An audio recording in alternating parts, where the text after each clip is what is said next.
Social welfare supervisor एक बहुत बड़ी अपॉर्चुनिटी है फीमेल्स के लिए और मैक्सिमम फीमेल्स ने इस एग्जाम को क्रैक करने के लिए हार्डवर्क करना स्टार्ट भी कर दिया होगा। लेकिन आप सबको बता दूं, इस एग्जाम को क्रैक करने के लिए आपको सिर्फ हार्डवर्क नहीं, आपको चाहिए exam related concise study material, repetitive revision and guidance bye experience faculty. और ये सारी चीजें हम लोग प्रोवाइड कर रहे हैं हमारे फीमेल सुपरवाइजर कोर्स में विद 100% सिलेक्शन गारंटी। और अगर आप भी इस एग्जाम को क्वालिफाई करना चाहते हैं तो ज्वाइन करिए हमारा पेड कोर्स। ज्वाइन करने के लिए आप स्क्रीन पे दिए व्हाट्सएप नंबर पे मैसेज करें, मैसेज में आपको लिखना सुपरवाइजर कोर्स, आपको सारी डिटेल प्रोवाइड कर दी जाएगी। Alright, thank you. स्टार्ट करते हैं हमारा आज का current affair MCQs lecture for your female supervisor and other JKSSB exam. तो आज के करंट अफेयर एमसीक्यूज हमारा पहला क्वेश्चन है कि बताइए इंडिया एनर्जी वीक 2024 जो है वो किस स्टेट में ऑर्गेनाइज किया गया। ठीक है, India energy week 2024 is being organised in which state, कौन सी स्टेट में ऑर्गेनाइज हुआ है। तो इसका जो आंसर है दैट इज गोवा। क्या आंसर है? गोवा में हुआ है। और इसको इनॉग्रेट किन्होंने करा है? हमारे प्राइम मिनिस्टर नरेंद्र मोदी ने इनॉग्रेट करा है the India energy week 2024 Goa में। ठीक है, एंड आप सबको बता दूं कि ये जो एनर्जी वीक मतलब इनॉग्रेट किया गया पीएम मोदी द्वारा गोवा में, ये एक बहुत बड़ा माइलस्टोन है कंट्री के लिए। कैसे? क्योंकि अभी देखो कंट्री में मेनली जो किस चीज पे सबसे ज्यादा फोकस किया जा रहा है that is energy sector. Clear है? एनर्जी सेक्टर पे फोकस किया जा रहा है जिसका मेन मकसद यही है कि जितना हो सकता है ग्रीन एनर्जी सोर्सेज को प्रमोट किया जाए। ठीक है, और इस पर्टिकुलर इनॉग्रेशन में 35,000 लोग मौजूद थे, जिसमें जिसमें 4,000 जो डेलीगेट्स थे वो डिफरेंट मतलब अलग 100 कंट्री से आए हुए थे। ठीक है, जिन्होंने इस इवेंट में पार्टिसिपेट करा। अगला जो क्वेश्चन है पूछा गया है कि बताइए where was the foundation stone of the India's first digital national museum of epigraphy laid. मतलब जो इंडिया का पहला डिजिटल नेशनल म्यूजियम है एपिग्राफी का, उसको किस जगह पे उसका जो फाउंडेशन स्टोन है वो रखा गया। तो इसका जो आंसर है दैट इज हैदराबाद। कहां पे रखा गया? हैदराबाद। अच्छा, ये फाउंडेशन स्टोन जो है वो किन के द्वारा ले डाउन किया गया? दैट इज यूनियन मिनिस्टर जिनका नाम है जी कृष्ण रेड्डी। ये यूनियन कल्चर मिनिस्टर है और इन्होंने फाउंडेशन स्टोन जो है वो रखा है इंडिया का पहला digital national museum of epigraphy. ठीक है, कहां पे? एट सोलार युंग म्यूजियम हैदराबाद में। ठीक है, क्लियर है? और ये जो एस्टेब्लिश करा गया है it is being established by archaeological survey of India. Okay, चलिए, और इसके साथ साथ अगर हम बात करें कि 1 लाख एंशियंट एपिग्राफी बेसिकली होता है, वो जो पुराने लेख होते हैं ना उसको बोलते हैं एपिग्राफी। और इस पर्टिकुलर मतलब म्यूजियम में आप लोगों को कम से कम 1 लाख एंशियंट इंस्क्रिप्शन जो है डिफरेंट डिफरेंट लैंग्वेज की पुराने पीरियड की वो यहाँ पे रखी जाएगी। क्लियर है? अगला जो क्वेश्चन है पूछा गया है who inaugurated the 2 day Ullas Mela at national Bal Bhavan new Delhi. ठीक है, तो मतलब 2 दिन का 2 डेज एक उल्लास मेला जो है वो ऑर्गेनाइज किया गया।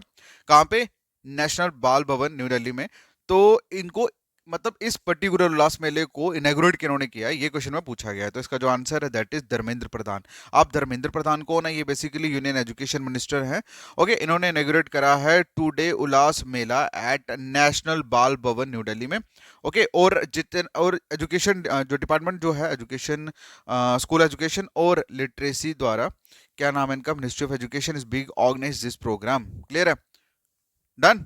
चलिए, अगला जो क्वेश्चन है पूछा गया है कि in which state the first BIMSTEC aquatic championship being organised. ठीक है, तो कौन सी स्टेट में पहला बिम्स्टेक एक्वाटिक चैंपियनशिप जो है वो ऑर्गेनाइज किया गया? अच्छा, ये बिम्स्टेक क्या है? ये BIMSTEC basically bay of Bengal initiative for multi sectoral tech and educational cultures के लिए ये इसकी फुल फॉर्म है। ठीक है, तो इसका फर्स्ट एक्वाटिक चैंपियनशिप जो है वो किस सिटी में ऑर्गेनाइज किया है? क्वेश्चन ये पूछा गया है। तो इसका जो आंसर है दैट इज न्यू दिल्ली।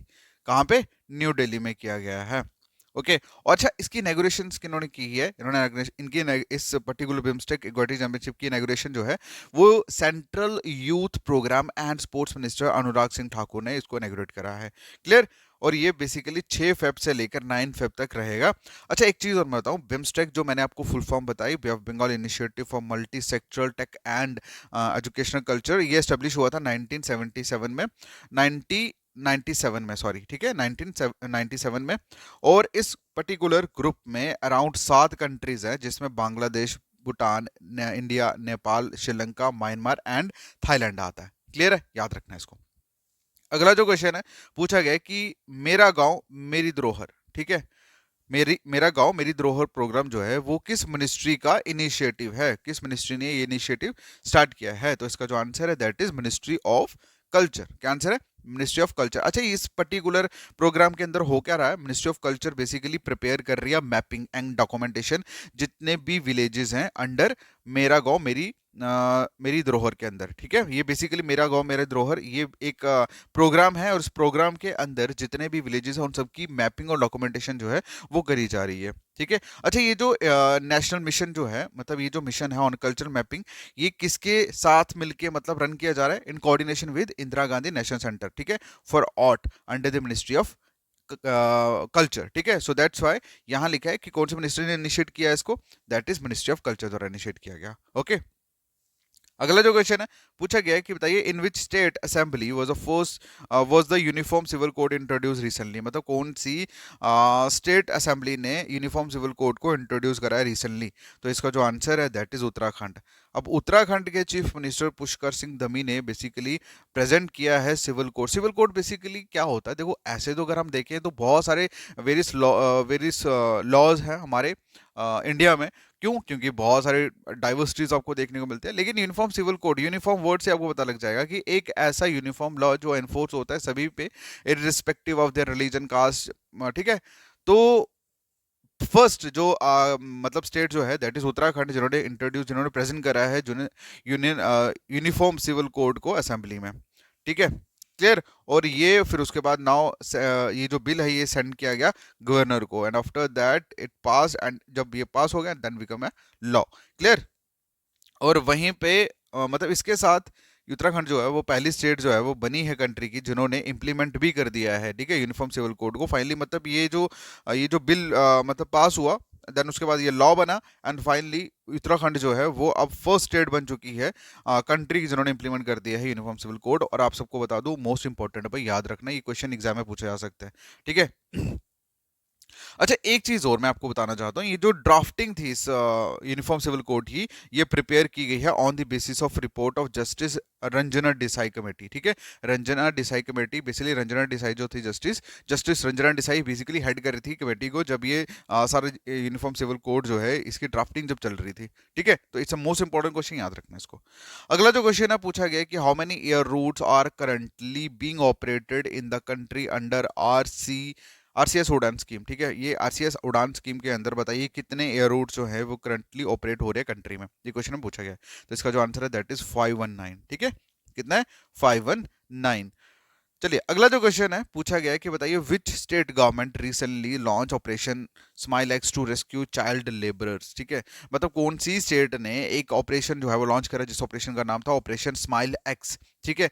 इसमें बेसिकली क्या था कि जितने भी वो होता है ना चाइल्ड लेबर, ठीक है, उनको रेस्क्यू किया गया, उनको अपने घर वालों से मिलाया गया था। अब ये कौन सी स्टेट गवर्नमेंट ने रिसेंटली लॉन्च करा था? दैट इज तेलंगाना, ठीक है। तेलंगाना स्टेट ने ये ऑपरेशन जो है ऑपरेशन स्माइल एक्स लॉन्च करा जिसमें इन्होंने 4000 3479 चाइल्ड लेबरर्स को स्टेट वाइड जो है वो रेस्क्यू करा और फिर उन्हीं चिल्ड्रंस को रीयूनाइट करा उनके पेरेंट्स के साथ, ठीक है। और कुछ जो थे उनको उनके स्टेट भेजा जो अदर स्टेट्स के थे। Okay, clear.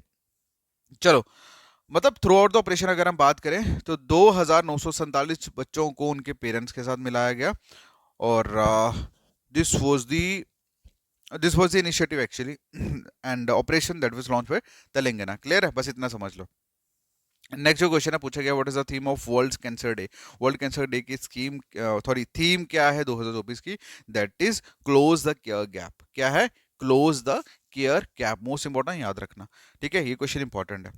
उसके बाद अगर मैं बात करूं दैट इज नेक्स्ट क्वेश्चन की, तो अगले क्वेश्चन में पूछा गया है कि बताइए what is the primary objective of गर portal recently seen in the news. मतलब जो गर पोर्टल आपने देखा है इसका प्राइमरी ऑब्जेक्टिव क्या है जो आपको न्यूज में देखने को मिला अभी रिसेंट, ठीक है। सो इस क्वेश्चन का आंसर आप लोग करोगे कमेंट सेक्शन में। बाकी मिलते हैं नेक्स्ट वीडियो में, तब तक के लिए thank you so much, take care, bye bye.